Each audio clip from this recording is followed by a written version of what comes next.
नमस्कार Kalyani kitchen eight channel को आपण मानक बहुत बहुत स्वागत। आज आम बनैबा बिरी बरा। चोपा लगा बिरी मुठी नहीं ताकू 4 ରୁ 5 घंटा हला बतुरे रखी जो थे आम मसला बाटू से ग्राइंडर जार को नहीं जिबा आ अल्प अल्प करी भर चिकन करी बाटी नहीं आसीबा।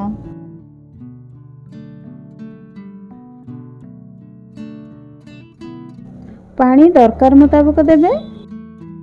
एठी मु सबतक बिरी बाटी देइछि ताको भलरे मिसेई नबा बा फेणेई नबा।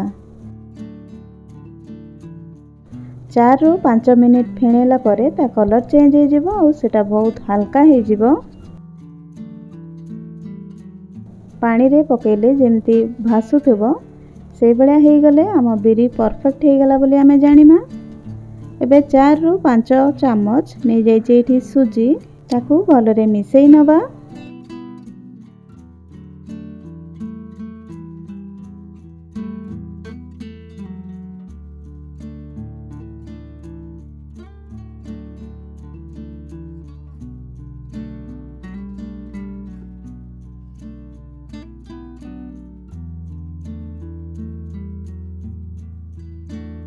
सुजी आउ बिरी भलरे मिसीगला परे ताकू पुणी थरे 4 ରୁ 5 घंटा जाए नले राति सारा भी आपण घोड़े की रखिपारे।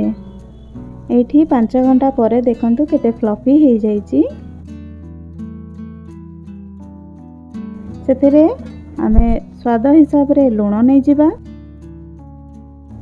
गोटा जीरा काटिकी रखिथिबा, पियाज छेचिकी रखिथिबा, अदा लंका भुरसुंगा पत्र आउ धनिया पत्र नहीं जिबा।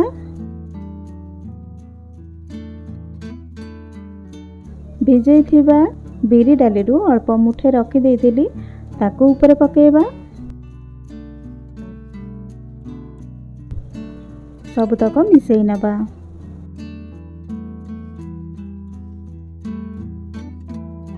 चामच रे भलरे मिसिबनी तो हाथ रे भलरे मिसेई नबा।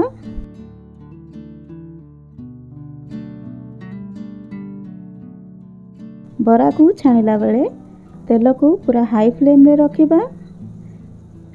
एमती हाथ रे अल्प पानी लगई तापरे गोटी गोटी करी बरा छाणी नबा।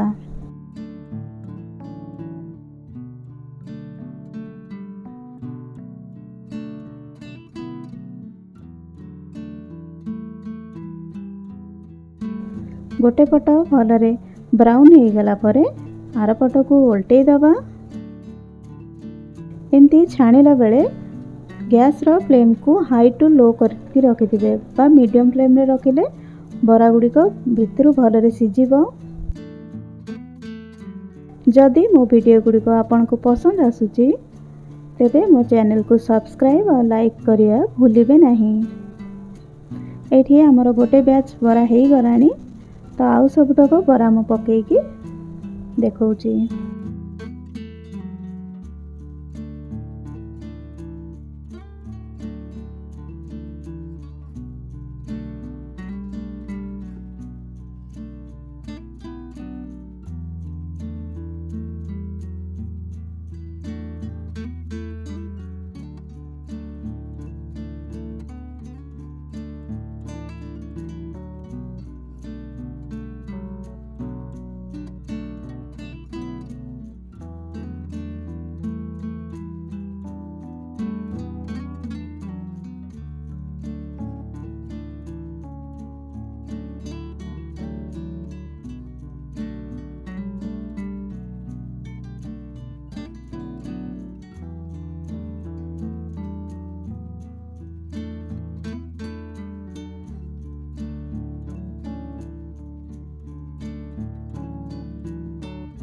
देखंतु केते सुंदर कलर आछि, ऊपरू पूरा क्रंची अछि। वर्षा पागरे गरमा गरम चा संगे रे ए बरार मजा नियंतु।